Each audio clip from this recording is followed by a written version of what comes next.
नमस्कार दोस्तों, मैं शशांक आज के इस वीडियो में आपका स्वागत करता हूं। आज हम लोग बात करेंगे वर्ल्ड वार फर्स्ट की, या यूँ कह लीजिए द ग्रेट वार या ग्लोबल वार या the war to end all wars. तो उस समय इसको द ग्रेट वॉर के नाम से ही जाना जाता था, लेकिन जब सेकेंड वर्ल्ड वार हुआ तो इसका नाम बदलकर वर्ल्ड वार फर्स्ट कर दिया गया, जो कि 28 जुलाई 1914 से 11 नवंबर 1918 तक चला। उस समय ऐसी बात कही जाती थी कि कई दशकों तक ऐसी लड़ाई लड़ी नहीं गई और आने वाले 50 से 60 सालों तक भी ऐसा वॉर कोई लड़ा नहीं जाएगा, लेकिन हुआ ऐसा कुछ नहीं, क्योंकि वर्ल्ड वार सेकेंड भी बहुत जल्दी ही हो गया। अगर हम लोग बात करें कैजुअल्टीज़ की, तो इस लड़ाई में लगभग 1,70,00,000 लोगों की मृत्यु हुई थी, जिसमें कि 1,10,00,000 के आसपास हमारे सैनिक मरे थे और 60 लाख के लगभग नागरिक मारे गए थे और लगभग 2 करोड़ लोग जख्मी हुए थे। वन ऑफ द डेडलिस्ट कन्फ्लिक्ट था ये। अगर हम लोग बात करें तो इसमें जो पार्टी थी, जो जो दोनों पक्ष थे, तो उसमें एक था अलाइड पावर्स और एक था सेंट्रल पावर्स। ये हमेशा याद रखना, एग्जाम में भी पूछता है।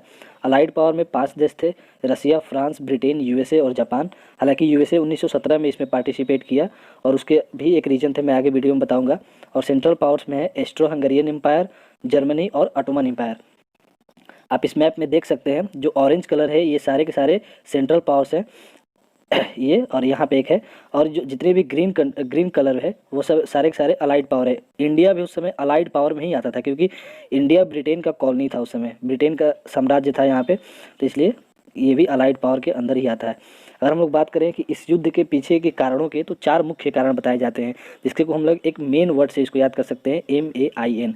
मिलिटरिज्म सैन्यवाद, अलायंस सिस्टम यानी कि संधि, इंपेरियलिज्म यानी कि साम्राज्यवाद, और नेशनलिज्म राष्ट्रवाद। ये 4 कारण महत्वपूर्ण है।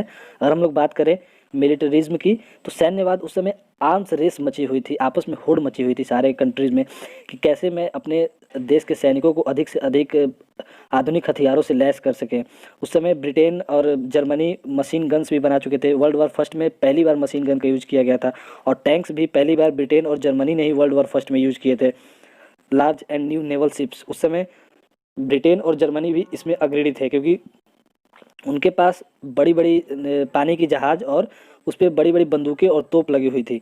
लार्ज आर्मी, जाहिर सी बात है, अगर आपको लड़ाई लड़नी है तो आपको एक बड़ी आर्मी चाहिए।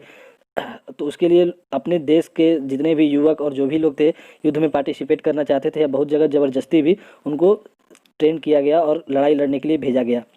हालांकि उस समय ब्रिटेन और जर्मनी में इंडस्ट्रियल रिवॉल्यूशन हो चुका था, इसलिए वो डेवलप्ड कंट्री में आते थे, और उनके यहाँ जितनी भी इंडस्ट्रीज़ और फैक्ट्री थी, सभी फैक्ट्री को केवल और केवल मिलिट्री इक्विपमेंट बनाने के लिए कहा गया, और सारे के सारे वो लोग मिलिट्री बिल्डअप में सारे के सारे कंट्री जुट गए। एक रेस मच गई सभी कंट्रीज़ में। ये देख सकते हैं आप इस पिक्चर में, ये है टैंक, वर्ल्ड वार फर्स्ट में यूज किया हुआ, ये मशीन गन है, और ये कुछ हमारे और भी वेपन्स है, मिलिट्री वेपन्स, जो कि इस्तेमाल किए गए थे वर्ल्ड वार फर्स्ट में। अगर हम लोग बात करें अलायंसेस की, जितनी भी उस समय 19वीं सदी में बहुत सारे यूरोपियन कंट्रीज़ और पूरी दुनिया में लगभग गुपचुप तरीके से आपस में बहुत सारी संधियाँ हो रखी थी, जिसको किसी और कंट्री को इसके बारे में पता नहीं था कि आपस में क्या हो रखा है हम लोग के बीच में। जिसमें कि मेन 2 संधि याद रखनी है, जो कि बहुत ज़्यादा एग्जाम में भी पूछता है, ट्रिपल अलायंस और ट्रिपल इंटेंट। तो ट्रिपल अलायंस हुआ था 1882 में, यानी कि 1882 ईस्वी में, जिसमें कि जर्मनी, ऑस्ट्रिया हंगरी और इटली था। और ट्रिपल इंटेंट जो कि 1907 में हुआ था, उसमें फ्रांस, ब्रिटेन और रसिया आते थे। तो अगर हम लोग बात करें इस मैप में, आप देख सकते हैं इसमें जो ये ब्राउन वाला पार्ट है, ये German Empire, Austria Hungarian Empire, और ये है हमारा इटली एम्पायर। जितने भी ये देखिए, रसिया है, ये फ्रांस है, यूनाइटेड किंगडम ब्रिटेन है, इधर का कुछ एरिया है, और ये सर्बिया है, ये छोटा सा ये सर्बिया है। इसको याद रखना, ये बहुत इंपॉर्टेंट रोल प्ले करता है इसमें वर्ल्ड वार फर्स्ट में। तो अगर हम लोग बात कर लें, तो ये देखिए इंपीरियलिज्म का सबसे बेस्ट उदाहरण है, देख सकते हैं आप इसमें सारे के सारे लोग इस पिक्चर में, ये सभी कंट्रीज़ थे, जो भी ब्रिटेन हुए और जर्मनी हुआ, ये जर्मनी, ये ब्रिटेन, सारे लोग अफ्रीका और एशिया में अपने साम्राज्य को कितना अधिक से अधिक फैला सके, क्योंकि उस समय जितना अधिक जिसका साम्राज्य था, उसके पास उतना अधिक मेन पावर था, उसके पास उतना अधिक नेचुरल रिसोर्सेज था, पैसे आते थे भर भर के। इसका मेन उदाहरण सबको इंस्पायरेशन मिला ब्रिटेन से। अब ब्रिटेन को देख सकते हैं, वो इंडिया में कितना सक्सेसफुल रहा। एक समय ऐसा था कि लगभग पूरी दुनिया के 25% पार्ट्स पे ब्रिटेन का अपना साम्राज्य था। देखिए, ये उस समय इंडिया भी ब्रिटेन का कॉलोनी था, इंडिया, पाकिस्तान, बांग्लादेश सब एक ही में था। ये रहा ऑस्ट्रेलिया, साउथ अफ्रीका, ये अफ्रीका का कुछ पार्ट, और ये वाला पार्ट। तो ये आप देख सकते हैं इस मैप में। तो उस समय ब्रिटेन को लोग बहुत ज़्यादा ब्रिटेन को देख के और इंस्पायर्ड हुए थे कि हमें भी अपने साम्राज्य को बढ़ाना चाहिए। और उस समय जो राष्ट्रवाद था वो अपने चरम पे था। वहाँ के यूरोपियन और वेस्टर्न कंट्री में ये होड़ मची हुई थी और लोगों के सर चढ़ के राष्ट्रवाद बोल रहा था। और राष्ट्रवाद की परिभाषा क्या थी उन लोगों के पास में? तो जो देश जितना अधिक वॉर लड़े, जितना अधिक वॉर वो जीते, उसका नाम पूरी दुनिया में उतना रहेगा, उसका उतना बड़ा साम्राज्य, उसके पास उतना मेन पावर, पैसे, ये सब कुछ रहेगा। और इसके इसलिए लगातार उस समय युद्ध होते थे। अक्सर हमेशा एक कंट्री से दूसरे कंट्री में युद्ध हुआ करती थी। अगर हम लोग बात करें तो उसी समय एक इम्पॉर्टेंट घटना होता है जो कि आर्क ड्यूक फ्रांज फर्डिनेंड, एक ये प्रिंस हैं ऑस्ट्रिया हंगरी एम्पायर के, इनकी हत्या कर दी जाती है। ये एक अपने ऑस्ट्रियन हंगरी एम्पायर के अपने अपने ही किसी शहर में टूर पे गए हुए थे अपनी वाइफ के साथ में, आप देख सकते हैं। और वहाँ पे 28 जून 1914 को, जून में ही, ये डेट याद रखना एग्जाम में हमेशा पूछ लेता है, 28 जून 1914 को इनकी गोली मार के हत्या कर दी जाती है। और जो हत्यारे होते हैं वे ब्लैक हैंड नामक संस्था से जुड़े होते हैं, जिसके की तार कहीं ना कहीं सर्बिया से जुड़ते हैं। उसके बाद एक इम्पॉर्टेंट इवेंट होता है जिसके कि हम लोग जुलाई क्राइसिस इवेंट के नाम से जानते हैं। ये जुलाई क्राइसिस क्या था? तो इसमें ऑस्ट्रिया हंगरी के जो प्रिंस मारे गए थे, तो इसने डायरेक्ट सर्बिया से कहा कि आप बिना युद्ध लड़े अपना हथियार डाल दीजिए और हार स्वीकार कर लीजिए। जाहिर सी बात है, किसी देश में गलती हो या ना हो, कोई बिना लड़ाई लड़े हार कैसे स्वीकार कर सकता है। सर्बिया ने रसिया से मदद मांगी क्योंकि रसिया और सर्बिया के बीच में आपस में पैक्ट साइन हो रखा था कि आप हमारी रक्षा करेंगे। रसिया ने पूरा अपना जितना भी सैनिक साजो सामान, पैसे रुपए, सब कुछ इसको मुहैया करवा दिया कि आप युद्ध लड़िए। उसके बाद क्या हुआ? जर्मन एम्पायर, ये जो जर्मन एम्पायर है, ये जर्मन एम्पायर ने एस्ट्रो हंगेरियन एम्पायर को एक ब्लैंक चेक दे दिया। उस समय इसको बोला जाता था कि लो, इस पे जो भी अमाउंट भरना है भर लो और युद्ध लड़ो। वो भी उसके सपोर्ट में आ गया। उसके बाद क्या हुआ? जर्मन एम्पायर और ऑस्ट्रियन एम्पायर ने मिलके दोनों सर्बिया पे अटैक कर दिए। इधर से रसिया जर्मनी पे और ऑस्ट्रियन एम्पायर पे अटैक कर दिया, इधर से फ्रांस अटैक कर दिया। उसके बाद क्या हुआ? जर्मनी ने एक प्लान बनाया कि जब हम फ्रांस पे अटैक करेंगे तो उस समय हम डायरेक्ट फ्रांस ना जाके वो बेल्जियम के रास्ते, ये छोटा सा ये बेल्जियम दिख रहा है, इसके रास्ते फ्रांस पे अटैक किया।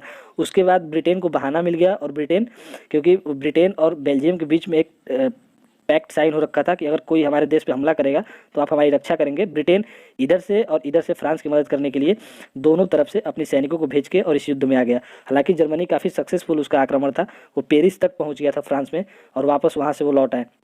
इधर रसिया के 3 से 4 लाख के आसपास सैनिक मारे गए थे लगभग। लेकिन उस समय मेन पार्ट ये देखना है कि ट्रिपल अलायंस का ये जो इटली है, ये युद्ध में ट्रिपल अलायंस का साथ नहीं दिया, यानी कि ऑस्ट्रिया और हंगरी का साथ नहीं दिया, क्योंकि इसने बोला कि हमारा जो पैक्ट साइन हुआ था वो डिफेंसिव पैक्ट था कि अगर किसी देश ने हमारे ऊपर आक्रमण किया तो हम उस देश की रक्षा करेंगे।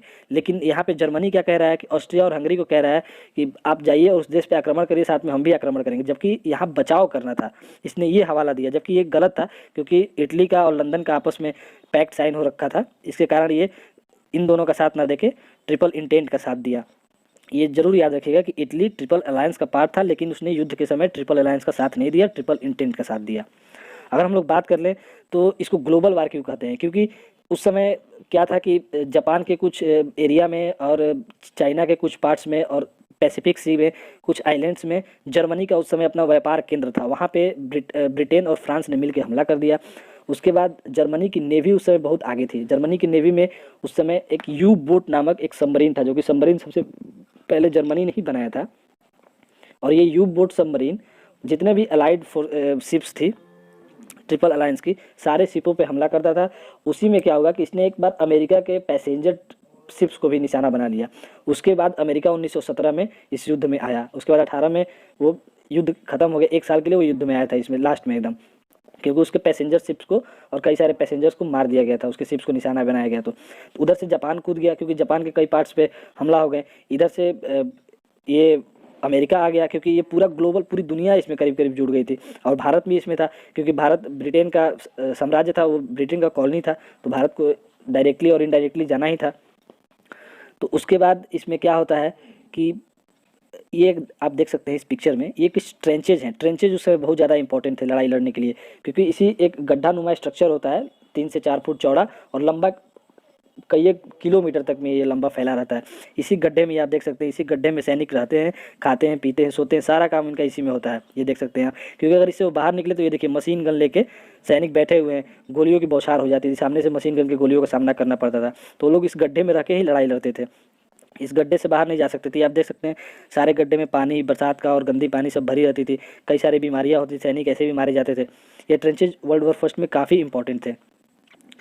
और अगर हम बात करें इंडिया की कि इंडिया का क्या योगदान रहा उसमें, तो इंडिया के करीब करीब 13 लाख के आसपास, लगभग 13 लाख सैनिक ब्रिटिश की तरफ से गए थे लड़ने के लिए, ब्रिटिश आर्मी की तरफ से, जिसमें कि 50,000 सैनिक मारे गए थे, हमारे सैनिक शहीद हो गए थे।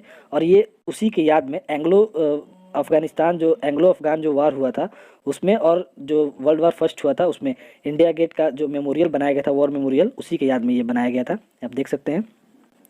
और ये हमारे हैं British Indian soldier during first world war, उनकी कुछ तस्वीरें हैं, इसकी याद में बनाया था, इंडिया ने ये योगदान दिया था। आई होप आपको ये वीडियो अच्छा लगा हो। मिलते हैं नेक्स्ट वीडियो में, तब तक के लिए धन्यवाद।